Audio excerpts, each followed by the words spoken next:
Indo-Myanmar Border da Manipur ki tainaba sarukta nakalani ki marakta kilometre tara ki manungda leiba meeoi sing Assam Rifles tagi border pass Louraga Changthok Changsin Yaragani haina Union Home Ministry na Manipur leingakta khanghallakhre. Hindustan Times na report tawkhibagi matung inna khongthang asigi matangda Home Ministry gi maikai dagi ngarang Manipur leingakki Chief Secretary da Gerol ama tharaktuna khanghallakhibani hairi.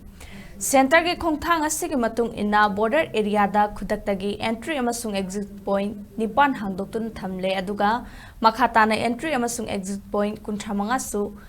tangkak anirak thongna hangdokani hairi. Border gi nakal animakta kilometre tara gi manungda leiba meeoi singna mari mata singi yumda chatpa tourism business analying amasung cultural exchange program singi damak Changthok Changsin Yaragani masigi damak Assam Rifles ki entry amasung exit point singdagi mathau taba che chang sing puthoklaga pass logadabani amadi pass aduna chayol ama leiba yaragani adum oinamak apiba matam loibaga chap manaba entry amasung exit point singda amuk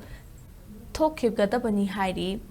Deployment of police personnel and health officials at pilot site of entry exit point along Indo-Myanmar Border haina title piba ministry na tharakhiba cherol adugi matung ina police personnel amasung health official ani Assam Rifles ki entry amasung exit point singda mathau tawhanaba Chief Secretary da khanghallakhre.